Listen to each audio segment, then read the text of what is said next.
कदीम जमाने के धुंधलकों में बसा एक शहर आहनपुर अपनी फौलादी मसनूआत की वजह से पूरी दुनिया में मशहूर था।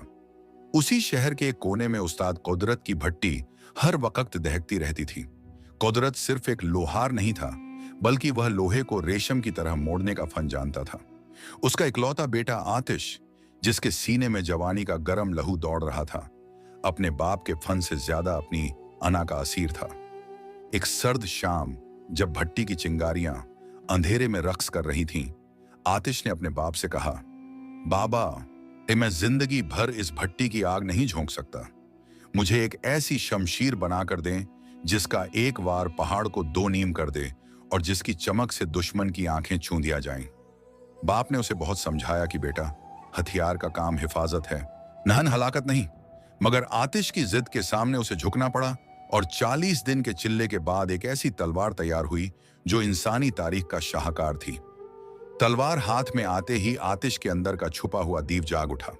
उसने सुना था कि वक़्त के बादशाह की बेटी नूर रुखसार के हुस्न की मिसाल ईरान और तुरान में नहीं मिलती। ताकत के नशे में चूर बेटे ने अपने बूढ़े बाप की दस्तार गिरा दी और तलवार उसके गले पर रखकर दहाड़ा, अभी दरबार सुल्तानी में जाओ और मेरा रिश्ता शहजादी से मांगो। अगर इनकार हुआ तो तुम्हारा खून इस जमीन की प्यास बुझाएगा। कुदरत आहनगर, जिसके बाल लोहे की राख से सफेद हो चुके थे, लरजते कदमों से दरबार पहुंचा।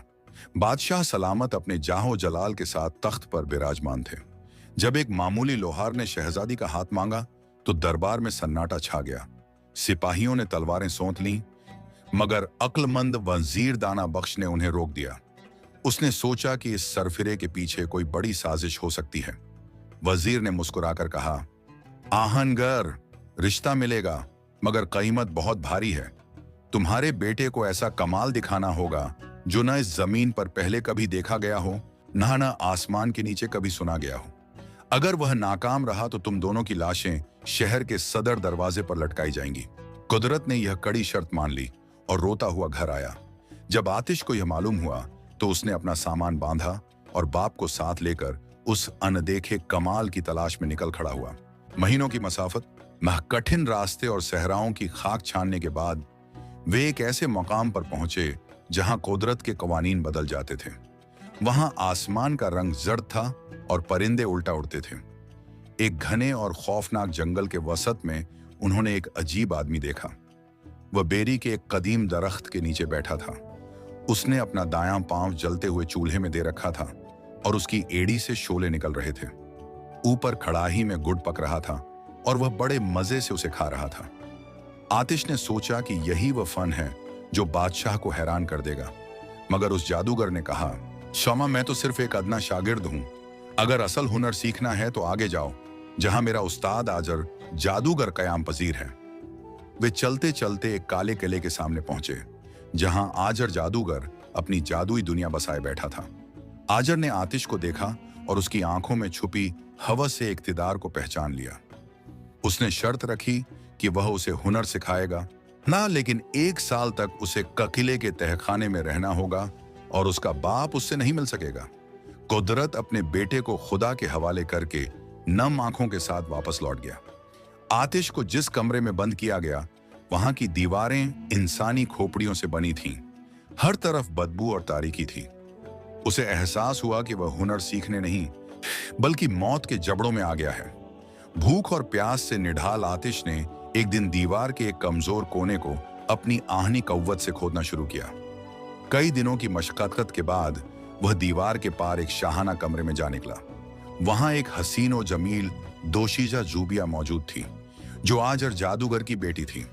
जूबिया अपने बाप के काले जादू और उसकी बेरहमी से नफरत करती थी।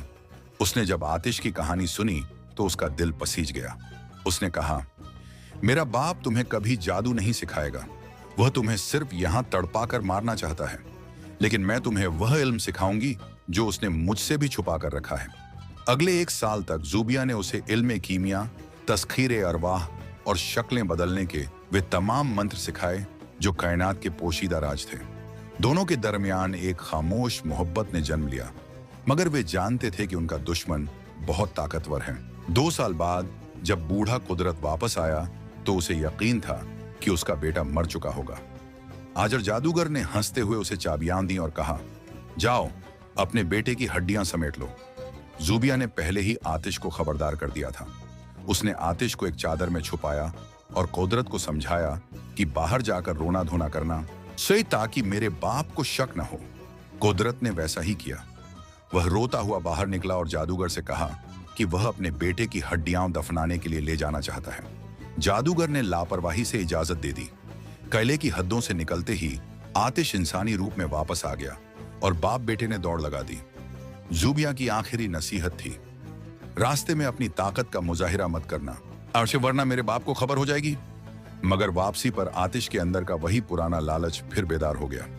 एक बस्ती के करीब पहुंचकर उसने देखा कि लोग कहत ज्यादा हैं और मवेशी मर रहे हैं। उसने अपने बाप से कहा, बाबा, मैं एक जादुई बैल बन जाता हूं, आप मुझे जमींदार को बेच दें, हम बहुत से पैसे कमा लेंगे। बस मेरी नकील रस्सी अपने पास रखना। आतिश एक तंदुरुस्त बैल बन गया। जमींदार ने इतने खूबसूरत बैल को देखकर भारी रकम दे दी, लेकिन जैसे ही कुदरत नकील लेकर दूर हुआ, बैल गायब हो गया और आतिश वापस अपने रूप में आ गया। इस कामयाबी ने उनके हौसले बढ़ा दिए, लेकिन वे भूल गए कि आजर जादूगर का शहर कायनात के झर्रे जर्रे में बसा था। आजर को अपनी जादुई खड़ाही में सब नजर आ गया। उसने एक ताजिर का रूप धारा और उनके रास्ते में बैठ गया। इस बार आतिश ने एक नायाब नस्ल का घोड़ा बनने का फैसला किया। आजर ने फौरन उसे पहचान लिया। उसने कुदरत को इतनी दौलत दिखाई कि बूढ़े की अकल मारी गई। जादूगर ने शर्त रखी कि वह घोड़ा तभी खरीदेगा जब उसे नकील समेत दिया जाएगा। लोगों के हुजूम और जादूगर के दबाव में आकर कुदरत ने नकील दुश्मन के हाथ में दे दी। अब आतिश जादूगर के कब्जे में था। आजर ने घोड़े को ताजियाने मारना शुरू किए और उसे वापस कले की तरफ हाँकने लगा। मौत सामने देखकर आतिश ने अपनी तमाम जादुई कुव्वत जमा की और एक लम्हे में घोड़े से कबूतर बनकर आसमान की तरफ परवाज कर गया। जादूगर ने दहाड़ मारी और वह फौरन एक खौंखवार बाज बनकर कबूतर के पीछे लपका। आसमान पर जिंदगी और मौत का यह रक्स घंटों जारी रहा।